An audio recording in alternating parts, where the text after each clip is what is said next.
هەمیشە وەزارەتی پەروەردە لە هەوڵی ئەوەدا بۆ گۆڕانکاری لە سیستەمی پەروەردە ئەنجام بدات بە ئامانجی پێشچوون و باشترکردنی کوالیتی فێرکردن و فێربوون بۆ سەرجە مناڵان و تابیان و خوێندکاران.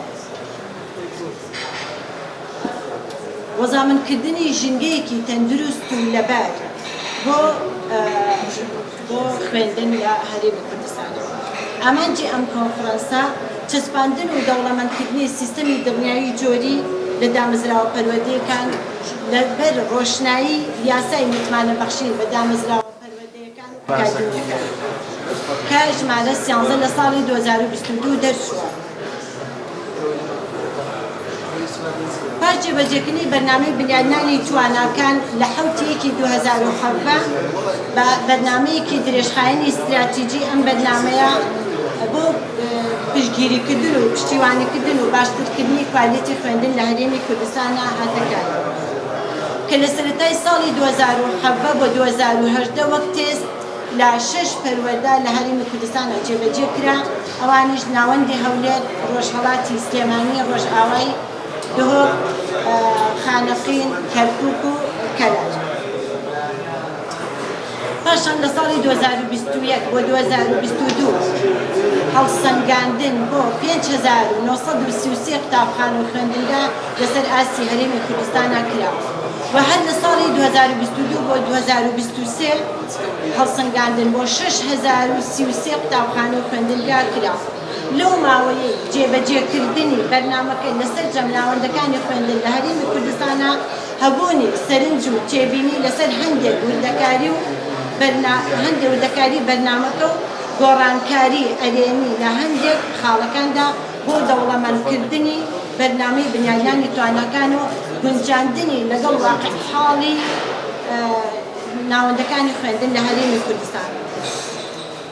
و ئێستاش کە ئەمڕۆ کۆنفرانسەکە ئەگیرێت بۆ پێداچوونەوە و دەوڵەمەندکردنی کەموکوڕەکان و کۆنکردنەوەی کەلێنەکان و چارەسەرکردنی ئەو ئاستەنگی و ئاڵنگاریانەی کە لە کاتی سەرپەرشتیکردنی پەروەردەیە دێتە ڕێگای سەرپەرشتیاران لە کاتی هەڵسەنگاندندا.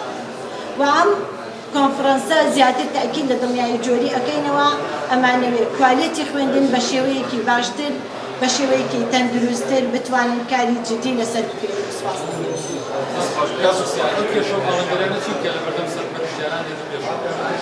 ئەو کێشانە زۆرجار لە کاتی کارکردنا ڕوبەڕویان ئەبێت یەکێک لەو خاڵانە کارپیان باش نییە وەک هاوڕێی ڕاخنەگەر کاری لەسەرکرێیانێ و لەژێر ناوشانێکی تران.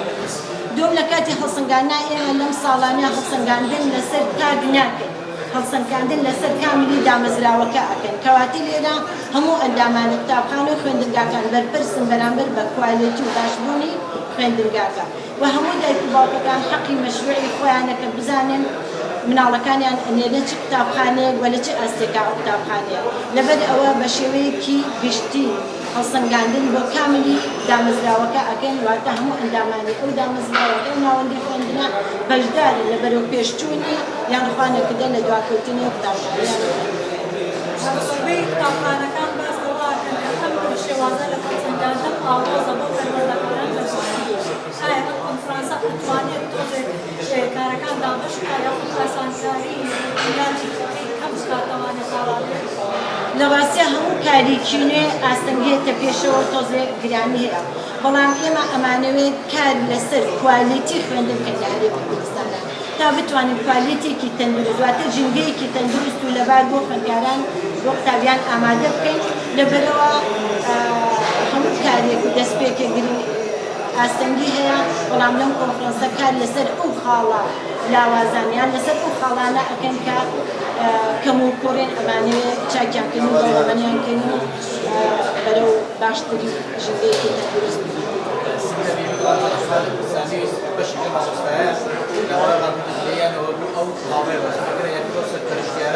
ڕەنگە سپۆرەکەی سپۆرە نەبێت کە بچێت هەڵسەنگاندن بۆ مامۆستایەکی بابەتێک دەگاتن.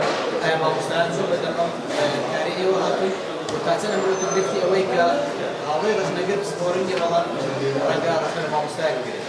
ئێمە لە ڕاستیە ئەم کۆنفرەنسی کراوە تاک بە تاکی سەرپەرشتیاران لە یەکەکانی خۆیانەوە بیر و ڕاو بۆچوونیان هەمووی وەرگیراوە لە دوای ئەوە لە هەر پارێزگایە کراوە بە راپۆرتێک لەسەر ڕاپۆرچوونی سەرجەمە سەر پەرشتیارانە و دوای ئەوەش راپۆرتی هەموو پارێزگاکان یەک کراوە بە راپۆرتێک ئێستا لە کۆنفرەنسا پێشکەشەکرێت و لە ڕێگای دەنگدانەوە ئێمە چەند اختیارەکەوێتە بەردەمی سەرپەرشتیاران خۆیان لە ڕێگای دەنگدانەوە کامیان دەنگی زۆرتر بێنێت ئەوە ئەبێتە یاسا ڕێنمایی و جێبەجێ تا ئەو کاتی کۆنفرەنسە بەس